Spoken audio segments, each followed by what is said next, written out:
ভাই একটা হিসাব এখনো মিলাতে পারি না আমি, যে অনেক বিজনেস ওনারাই বলে তাদের সার্ভিস ভালো, প্রোডাক্ট ভালো, এন্ড ওইগুলো ভালো, তারা ভালোভাবে দেয়, কিন্তু তারা বড় কোনো ক্লায়েন্ট ধরতে পারে না। এটা প্রবলেম কি? এটা প্রবলেমটা হচ্ছে মেইনলি ওদের প্রেজেন্টেশন, ঠিক আছে?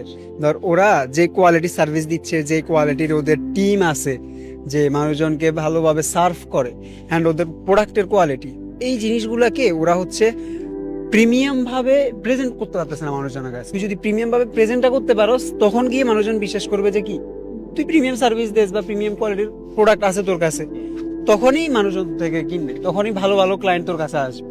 এটা কি মানে কোনো রিয়েল লাইফে কোনো এরকম বিজনেসম্যান করছে বা বিজনেসে কোনো উদ্যোগ হ্যাঁ, আছে? এটি আমেরিকান একটা কোম্পানি আছে, এটার নাম হচ্ছে এয়ারবিএনবি। ওনারা কি করছে, ওনাদের হচ্ছে রেন্ট নিয়ে দিত আর কি মানুষজনকে। ধর মানুষজনের বাসা বাড়ি কোথাও লাগলে ওরা হচ্ছে রেন্টে নিয়ে দিত মানুষজনকে। তো ওদের সার্ভিস অনেক ভালো দিচ্ছে, ভালো ভালো বাসা মানুষজনকে দিচ্ছে, ওদের টিমও অনেক ভালোভাবে কাজ করতেছে, কিন্তু মেইনলি ওরা ভালো ক্লায়েন্টই পায় না। তো ভালো ক্লায়েন্ট যে পাচ্ছে না, তখন ওরা প্রবলেমটা ফাইন্ড আউট করার ট্রাই কর, মানে যখনই প্রবলেমটা ফাইন্ড আউট করতে গেছে, তখনই দেখতেছে যে ওদের প্রেজেন্টেশনের প্রবলেম।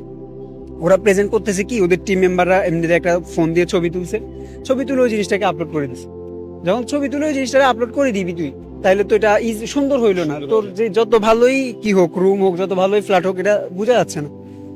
তো তখনই ওরা হচ্ছে ওদের যেই সলিউশনে ওরা গেছে, যে ওরা প্রফেশনাল সিনেমাটোগ্রাফার হায়ার করছে।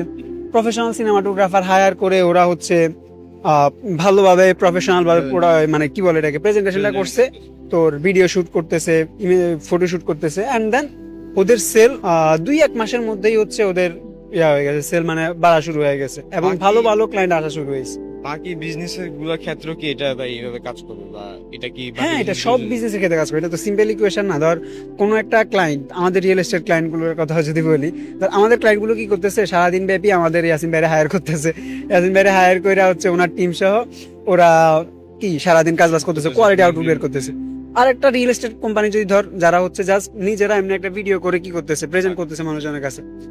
তো যারা আমাদের কোয়ালিটিফুল আউটপুটটা মানুষজনের সামনে প্রেজেন্ট করতেছে, আর একজন যেটা র্যান্ডম আউটপুট দিচ্ছে, এটি দুইটার মধ্যে আমি অ্যাজ আ ক্লায়েন্ট কি করব, যেটা প্রিমিয়াম দেখতেছি, যেটা প্রেজেন্টেশনটা ভালো হচ্ছে, ওই জিনিসটা কি করবো আমি, ওর কাছে যাব, ওকে আমি ইনভেস্ট করব, ঠিক আছে? এটা সিম্পল না? তো এটা ইজি ইকুয়েশন, এটা নিয়ে তো মানে বেশিরভাগ বিজনেসম্যানদের সমস্যা সার্ভিসে না, প্রবলেম হচ্ছে সার্ভিস যেটা দিচ্ছে, ব্র্যান্ডিংটাকে তারা প্রেজেন্ট করতে পারতেছে। ওকে, এটা মানে প্রত্যেকটা ক্লায়েন্টের। আর আমাদের যেসব ক্লায়েন্ট গুলো আছে, এটার জন্য যদি কোনো ক্লায়েন্ট আমাদের কাছে আসেও, তো ওদের তো আর প্রেজেন্টেশন নিয়ে ভাবতে হবে না, ওদের স্ক্রিপ্ট রাইটিং থেকে নিয়ে, ওদের জন্য প্রিমিয়াম কোয়ালিটি শুট করা থেকে নিয়ে, ওদের জন্য প্রিমিয়াম কোয়ালিটি এডিট করা থেকে নিয়ে, অ্যান্ড আমাদের এডিটররা যেভাবে কাজ করে, ভিজুয়ালাইজেশন গুলোকে ওর ব্র্যান্ডিং অনুযায়ী করা, এরপরে মেসেজটাকে ক্লিয়ার করে দেয়া মানুষজনের জন্য ভিডিওতে, এভরিথিং। তো এটার জন্য কোনো ক্লায়েন্ট যদি আমাদের কাছে আসে, ওদেরকে তুই এই জিনিসটা যদি ভালোভাবে বুঝাইতে পারো যে ভাই আপনি প্রেজেন্টেশনটা কোয়ালিটিফুল করেন, তখনই দেখবেন আপনার ভালো ভালো ক্লায়েন্ট অনবোর্ড হওয়া শুরু হয়েছে। ওকে, থ্যাংক ইউ।